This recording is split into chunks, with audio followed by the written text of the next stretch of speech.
Friends, ஒரு mini vlog பார்க்கலாமா? இது என்ன கையில் அகலோடு இருக்கேன்னு பார்க்குறீங்களா? இது கார்த்திகை மாதமுன்னு எல்லாருக்கும் தெரிஞ்சது தான். சாயந்தரம் ஆனால் 2 அகல் விளக்கு வாசப்படியில் ஏற்றுவேன். இது டெய்லி கார்த்திகை மாதம் முடிய அந்த 30-31 நாள் எதுவாக இருந்தாலும் சரி கண்டிப்பாக ஏற்றுவேன். துளசி மாடத்தையும் ஒரு விளக்கு ஏற்றிக்குவேன்.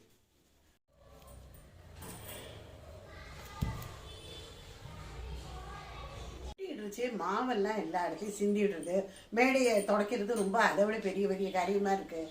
அதுலேருந்து தப்பிக்கிறதுக்கு ஒரு சின்ன ட்ரிக்கு நான் அதை யூஸ் பண்ணுறேன், நீங்களும் யூஸ் பண்ணுவாங்க. இப்போ இந்த மாதிரி வெறுந்தர மேலே இதை வச்சுட்டோன்னு வச்சுக்கோங்களேன். அப்போ என்னென்ன, இது கொஞ்சம் ஆடிட்டோ குட்டக்குன்னு சத்தம் போடும். எங்கிட்ட இருக்கிறது மார்பிள், நிறைய பேர் உடன் இது வச்சுட்டுருப்பாங்க, அது ரொம்ப ஆடும். அந்த ஸ்டாண்டு டக்குன்னு சத்தம் போடும். அப்புறம் ரொட்டி இடுறதையும் 4 பக்கமும் மாவு வந்து சிந்தும். அதுலேயும் தப்பிக்கிறதுக்கு என்னன்னு பார்த்தீங்கன்னா, இந்த மாதிரி ஒரு துணி, ஒரு கிச்சன் டவல் எடுத்துட்டு அதை கீழே விரிச்சுட்டு இருக்கும். இந்த மாதிரி ஒரு டவல் ஒன்று விரிச்சுட்டுருங்கோ.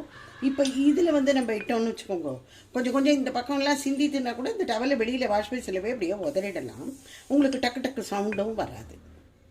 ஸோ இந்த டக்கு சவுண்டில் ஒன்லி ஜல் வளையல் சவுண்டு தான். ஓகே, காலிஃப்ளவர் ஆலு 2 போட்டு ஒரு ஃப்ரை ஒன்று பண்ணலாமா, ரொட்டிக்கு சைட் டிஷ்ஷு.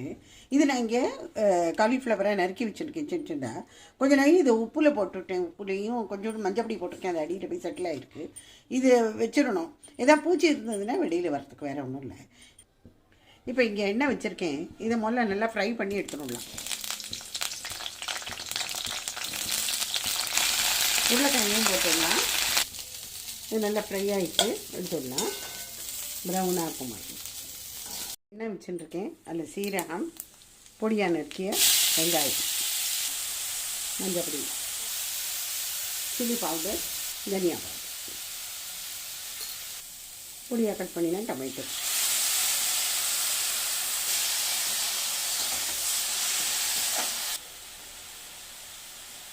உப்பு, இதுக்கு உப்பு,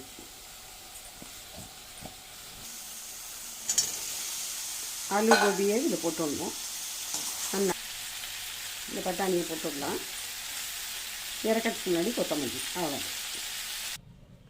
ஸோ நைட்டுக்கு வந்து ரொட்டி, காலிஃப்ளவர் ஆலு கோபி சப்ஜி ரெடி. ரொம்ப டேஸ்டியாக இருக்கும். அது ட்ரை பண்ணுங்க நீங்கள்.